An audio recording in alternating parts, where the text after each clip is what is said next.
देखिए बच्चों, हम इसमें लेक्चर के दौरान हाइब्रिडाइजेशन के हवाले से चीज़ों को डिस्कस करेंगे।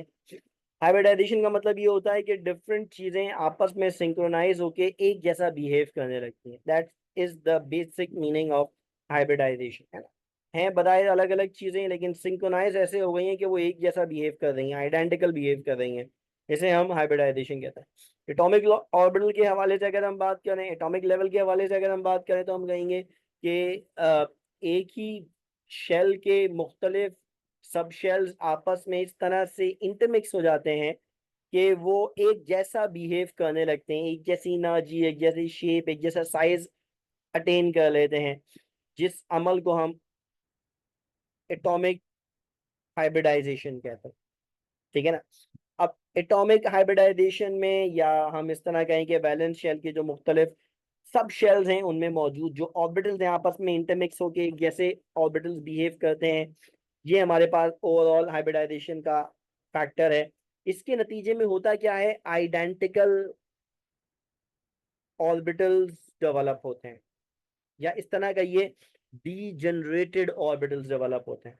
डीजनरेटेड ऑर्बिटल जिन पे हंस रूल का एप्लीकेशन होती है, पहले सिंगली भरे जाएंगे फिर बाद में फिल्ड होंगे। अब ये जो हाइब्रिड ऑर्बिटल हैं हमारे पास, ये बहुत अहम हाइब्रिड ऑर्बिटल होते हैं, और इनका बहुत अहम कंट्रीब्यूशन है हमारे पास, स्पेशली जब हम बॉन्डिंग को डिस्कस करते हैं और शेप ऑफ मॉलिक्यूल को डिस्कस करते हैं, तो हाइब्रिडाइजेशन का बहुत बड़ा कंट्रीब्यूशन। ठीक है ना। अब हमारे पास हाइब्रिडाइजेशन में होता क्या है, होता ये है कि जनरली जो नॉन मेटल एटम्स हैं, मानो पी ब्लॉक के जो एलिमेंट्स हैं, वो हाइब्रिडाइजेशन में इस्तेमाल होते हैं। लेकिन कुछ एलिमेंट ऐसे हैं जो कि पी ब्लॉक से बिलोंग नहीं करते, जैसे बेरिलियम है। बेरिलियम एस ब्लॉक का है, लेकिन बेरिलियम अपने ग्रुप में सबसे छोटा एटम है, लिहाजा उसका न्यूक्लियर चार्ज बहुत ज्यादा होता है।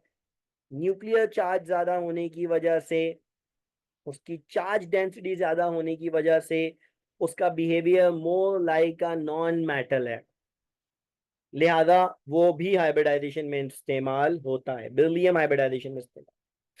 अच्छा, अब इसमें होगा क्या, होगा ये कि जब ऑर्बिटल डेवलप होंगे, हाइब्रिड ऑर्बिटल डेवलप होंगे, तो एक मखसूस किस्म की शेप, मखसूस किस्म की एनर्जी ले लेंगे, और वो मखसूस किस्म की शेप दरअसल उस मॉलिक्यूल की ज्योमेट्री डिजाइन करेगी। मॉलिक्यूल की ज्योमेट्री डिजाइन करता है सेंट्रल एटम। सेंट्रल एटम जब हाइब्रिडाइज्ड होता है तो अपनी स्पेसिफिक किस्म के ऑर्बिटल ओरिएंटेशन प्रोड्यूस करता है, जिसका नतीजा ये निकलता है कि उस मॉलिक्यूल की एक मखसूस किस्म की शक्ल होती है। बच्चों, जब भी हाइब्रिड ऑर्बिटल बनेगा, हाइब्रिड ऑर्बिटल अगर बॉन्ड बनाएगा तो वो सिग्मा बॉन्ड बनाएगा।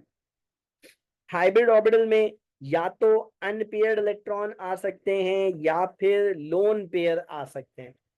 हाइब्रिड ऑर्बिटल या तो सिग्मा बॉन्ड बनाने के लिए इस्तेमाल होगा या फिर लोन पेयर के इलेक्ट्रॉन रखने के लिए इस्तेमाल होगा। यानी अनहाइब्रिडाइज्ड ऑर्बिटल सिग्मा बॉन्ड नहीं बना सकता, लोन पेयर नहीं रख सकता। अगर लोन पेयर होंगे तो वो हाइब्रिड ऑर्बिटल में होंगे, अगर सिग्मा बॉन्ड बनाने वाले इलेक्ट्रॉन होंगे तो वो हाइब्रिड ऑर्बिटल में होंगे। ठीक है ना बच्चों, ये तो बेसिक सा आइडिया है जो हाइब्रिडाइजेशन के लिए हमने डिस्कस किया। अब हाइब्रिडाइजेशन की अगर हम बात करें, मिसाल के तौर पर कार्बन के लिए हम डिस्कस करें, तो कार्बन के बच्चों ग्राउंड स्टेट इलेक्ट्रॉनिक कॉन्फ़िगरेशन में कार्बन के पास एक एमटीपी सब शेल मौजूद है। ठीक है। लेकिन जब कार्बन अपनी एक्साइटेड स्टेट में जाता है, भले वो sp3 में जाए, sp2 में जाए या sp में जाए, होता क्या है, होता ये है कि एक s का इलेक्ट्रॉन p में स्विच कर जाता है।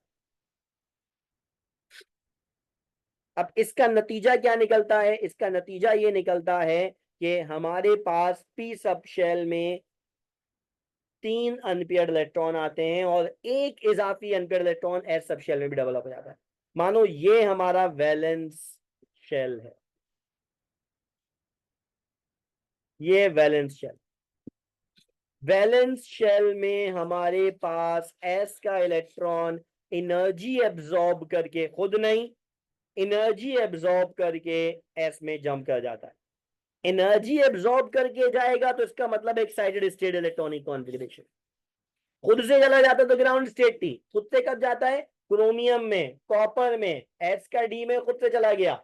D4 को D5 करने, D9 को D10 करने, वो ग्राउंड स्टेट है। ये ग्राउंड स्टेट नहीं है, ये एनर्जी दी तो गया अदरवाइज नहीं गया, है ना। ये जो मूवमेंट है वो by the help of energy है, खुद से नहीं जाएगा ये। अब एस के इलेक्ट्रॉन जब एनर्जी लेके पी में जंप कर देता है तो वो अनपेड इलेक्ट्रॉन आ जाते हैं। अब वो अनपेड इलेक्ट्रॉन क्या करते हैं, वो अनपेड इलेक्ट्रॉन दरअसल हाइब्रिडाइजेशन में इन्वॉल्व हो जाता है। अब मानो एस के पास भी अनपेड इलेक्ट्रॉन है, पी के पास भी अनपेड इलेक्ट्रॉन है, और ये ऑलमोस्ट सेम एनर्जी के ऑर्बिटल हो जाते हैं। अब ये क्या करते हैं, ये आपस में इंटरमिक्स करते हैं। अब इंटरमिक्सिंग के नतीजे में हमारे पास बच्चों तीन तरह की हाइब्रिडाइजेशन बन सकती है, sp3 sp2 sp। क्या मतलब ये एक एस और तीन पी आपस में ओवरलैप कर गए, sp3 हाइब्रिडाइजेशन। एक एस दो पी आपस में ओवरलैप कर गए, sp2 हाइब्रिडाइजेशन। एक एस एक पी आपस में ओवरलैप कर गया, sp हाइब्रिडाइजेशन। अब सवाल ये पैदा होता है कि ये जो ऑर्बिटल है वो ओवरलैपिंग में इस्तेमाल नहीं हो रहा, ये दोनों भी ओवरलैपिंग में इस्तेमाल नहीं हो रहे, क्यों? जब एक ही कार्बन एटम है, अगर वो sp3 कर सकता है तो वो sp2 क्यों कर रहा है, sp क्यों कर रहा है? बच्चों हाइब्रिडाइजेशन का लेवल sp3 मैक्सिमम हो गया कार्बन के लिए। अब ये sp2 ये लोअर हाइब्रिडाइजेशन लेवल है, sp further lower hybridisation level है।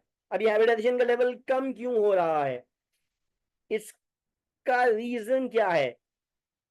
इसका रीजन ये है कि बच्चों जब कनेक्टिंग एटम की तादाद मैक्सिमम होती है तो एलिमेंट अपने सारे ऑर्बिटल हाइब्रिडाइजेशन के लिए प्रोवाइड कर देता है। मानो कार्बन है, कार्बन के पास वैलेंस शेल में मैक्सिमम 4 ऑर्बिटल है, सेकंड शेल का है ना, 2 का स्क्वायर 4, मैक्सिमम 4 ऑर्बिटल है, एक एस 3 पी। जब कनेक्ट होने के लिए चार चीजें आती हैं, जब कनेक्ट होने के लिए चार चीजें आती हैं, मानो CH4, जब कनेक्टिंग एटम की तादाद 4 है तो इसने चारों ऑर्बिटल प्रोवाइड कर दिए। लेकिन जब कनेक्ट होने के लिए दो चीजें आती हैं, तीन चीजें आती हैं, मिसाल के तौर पे BF3, बोरॉन की बात करें, वैसे तो कार्बन भी लिया जा सकता था, है ना, कार्बन भी लिया जा सकता था, CH2 डबल बॉन्ड CH2। यहां अगर आप नोट करें तो यहाँ कार्बन के साथ कनेक्ट होने के लिए तीन एटम है, दो हाइड्रोजन और एक कार्बन, यही बराबर वाली कार्बन के लिए कनेक्टिंग एटम की तादाद तीन थी। तो कार्बन ने क्या किया, कार्बन ने अपना चौथा ऑर्बिटल हाइब्रिडाइजेशन के लिए प्रोवाइड नहीं किया, एक पी ऑर्बिटल उसने इंटैक्ट रखा, अनहाइब्रिडाइज रखा, तो ये हाइब्रिडाइजेशन का लेवल sp2 हो गया। sp में क्या हुआ, कार्बन ने अपने मजीद दो पी ऑर्बिटल को इस्तेमाल ही नहीं किया हाइब्रिडाइजेशन में, सिर्फ एक पी ऑर्बिटल प्रोवाइड किया हाइब्रिडाइजेशन के लिए। वजह क्या थी, कनेक्टिंग एटम की तादाद कम थी। तो लेवल ऑफ हाइब्रिडाइजेशन डिपेंड करेगा बच्चों कनेक्टिंग एटम की तादाद पे, है ना, कनेक्टिंग एटम की तादाद पे। कनेक्टिंग एटम की तादाद कम होगी तो वो लेवल ऑफ हाइब्रिडाइजेशन क्या कर लेगा, अपना रिड्यूस कर लेगा, कम कर लेगा, यानी वो अनहाइब्रिडाइज ऑर्बिटल को छोड़ देगा, है ना, अनहाइब्रिडाइज ऑर्बिटल रहने देगा अपने बैलेंस शेल के अंदर। तो ये हमारे पास बेसिक आइडिया है जो हाइब्रिडाइजेशन के लेवल के हवाले से हम डिस्कस करें। अच्छा, अगर हम बात करें sp3 हाइब्रिडाइजेशन की, है ना, तो एक ऐसा ऑर्बिटल दो पी और तीन पी ऑर्बिटल आपस में मिले, sp3 हाइब्रिड ऑर्बिटल बना। हर हाइब्रिड ऑर्बिटल की शक्ल ये होगी, और ऐसे कितने होंगे, चार। तो जो एक्चुअल शक्ल बनेगी वो ये होगी हमारे पास। इस शक्ल का नाम क्या है, टेट्रा हेड्रल, है ना। इस शक्ल में हमारे पास एंगल क्या होगा, ये एंगल कितना होगा, 109.5, ठीक है ना। हाइब्रिड ऑर्बिटल कितने, चार, शक्ल क्या है, टेट्राहेड्रल, एंगल कितना 109.5। लेकिन अगर ऐसा हो कि कार्बन अपना एक ऑर्बिटल हाइब्रिडाइजेशन के लिए प्रोवाइड ना करें, तो नहीं, कार्बन कोई भी हो सकता है, तो हमारे पास बनेगा sp2 हाइब्रिड ऑर्बिटल, और एक ऑर्बिटल इसमें क्या होगा, अनहाइब्रिडाइज रह जाएगा, इसे अनहाइब्रिडाइज पी ऑर्बिटल कहेंगे। ये जो हाइब्रिडाइज्ड ऑर्बिटल है ये सिग्मा बॉन्ड बनाएगा, अगर बनाएगा तो, और ये क्या करेगा, पाई बॉन्ड बनाएगा। अगर इसके पास इलेक्ट्रॉन होंगे तो ये पाई बॉन्ड बनाएगा, ठीक है ना। ये हमारे पास इसकी शक्ल है, साइड से ये है और टॉप से ये। इसमें ये जो हमारे पास ऑर्बिटल नजर आ रहा है ना आपको, ये अनहाइब्रिडाइज्ड ऑर्बिटल है ना, ये क्या है, अनहाइब्रिडाइज्ड। अच्छा, अब इसमें जो हमारे पास शक्ल बनेगी उस शक्ल का नाम क्या है, प्लेनर भी कह सकते हैं, ट्राइगोनल भी कह सकते हैं, ट्राइगोनल प्लेनर भी कह सकते हैं, है ना, ट्राइगोनल प्लेनर भी कह सकते हैं। अच्छा, अब इसमें जो एंगल होगा वो कितना होगा, इसका एंगल होता है 120 डिग्री। अब जरा नोट कीजिए, जब हाइब्रिड ऑर्बिटल 4 थे तो एंगल 109.5 था। जब हाइब्रिड ऑर्बिटल की तादाद कम हुई, हाइब्रिडाइजेशन का लेवल कम हुआ, तो एंगल क्या हो गया, बढ़ गया। यानी जितने ज्यादा हाइब्रिड ऑर्बिटल होंगे, बॉन्ड एंगल उतना कम होगा। हाइब्रिड ऑर्बिटल की तादाद और बॉन्ड एंगल में इनवर्स प्रोपोर्शन है। जब भी हाइब्रिड ऑर्बिटल ज्यादा होंगे, बॉन्ड एंगल कम होगा। एसपी के अंदर आ जाए। अब एसपी के अंदर जो शक्ल बनती है वो क्या है, लीनियर। इसमें जो एंगल बनता है हाइब्रिड ऑर्बिटल के दरमियान, ये गोल्डन वाले हाइब्रिड ऑर्बिटल है, वो है 180 डिग्री। अब अगेन नोट करें, हाइब्रिड ऑर्बिटल हुए दो, है ना, हाइब्रिड ऑर्बिटल हुए दो, तो एंगल हो गया 180। यानी जैसे जैसे हाइब्रिड ऑर्बिटल की तादाद कम हो रही है, हाइब्रिडाइजेशन का लेवल कम हो रहा है, बॉन्ड एंगल बढ़ता जा रहा है। मॉलिक्यूल में हाइब्रिड ऑर्बिटल्स के दरमियान का एंगल क्या होता जा रहा है, बढ़ता जा रहा है, ठीक है ना। मॉलिक्यूलर ऑर्बिटल के अंदर अगर हम बात करें, हाइब्रिड ऑर्बिटल के अंदर अगर हम बात करें, तो हाइब्रिडाइजेशन का लेवल क्या होता चला जाता है, बढ़ता चला जाता है। अच्छा, हम सिर्फ sp3 तक की हाइब्रिडाइजेशन की बात कर रहे होते हैं। अगर हम sp3 हाइब्रिडाइजेशन की बात करें, तो sp3 हाइब्रिडाइजेशन के अंदर हमारे पास जो शक्ल है वो टेट्राहेड्रल है ना। जो शक्ल है वो क्या हमारे पास टेट्राहेड्रल है, ठीक है ना। जो हमारे पास शक्ल है वो टेट्राहेड्रल है। इसका जो बेसिक एंगल होता है वो 109.5। जब मैं ये कह रहा हूं ना बेसिक एंगल, तो इससे मुराद क्या है, इससे मुराद है कि इसके पास 4 सिग्मा बॉन्ड हो, ठीक है ना, 4 सिग्मा बॉन्ड। sp3 के अंदर एक और भी हाइब्रिडाइजेशन आती है हमारे पास, sp3 के अंदर, इस sp3 हाइब्रिडाइजेशन के अंदर एक और भी शक्ल आती है हमारे पास, जिसे हम पायरामिडल या ट्राइगोनल पायरामिडल कहते हैं, पायरामिड भी कहते हैं। इसमें एंगल कितना होता है, 107.5 डिग्री या 107 डिग्री। इसमें एंगल कम क्यों हो जाता है, शक्ल डिस्टॉर्ट क्यों जाती है, तो उसकी वजह यह है कि इसका एक सिग्मा बॉन्ड कम हो जाता है और उसकी जगह एक लोन पेयर ले लेता है। लोन पेयर के आने से क्या होता है, शक्ल डिस्टॉर्ट एंगल कम, शक्ल डिस्टॉर्ट एंगल कम। अच्छा, इसी में एक और कैटेगरी भी बनती है हमारे पास, दैट्स कॉल्ड एंगुलर।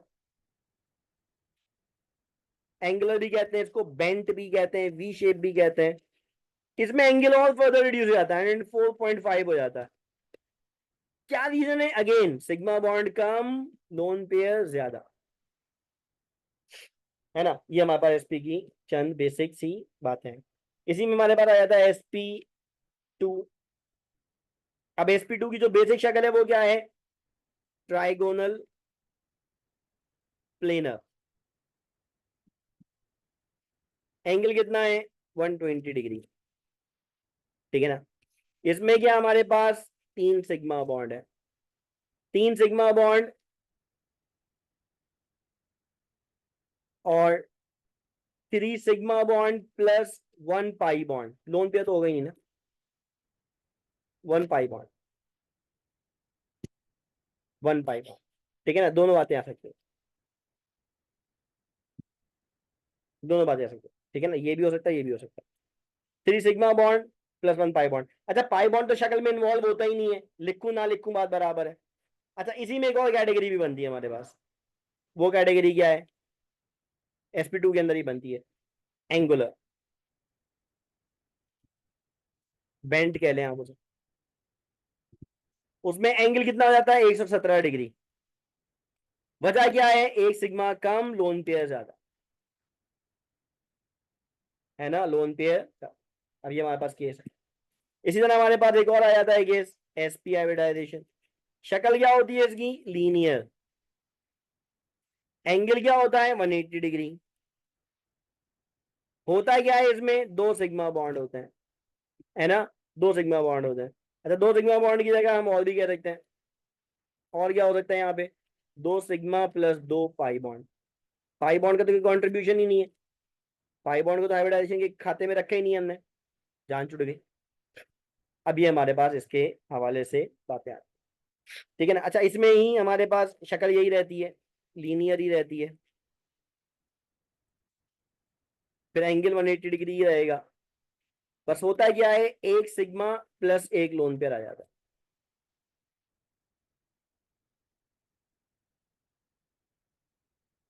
एक सिग्मा प्लस एक लोन पेयर आ जाता है।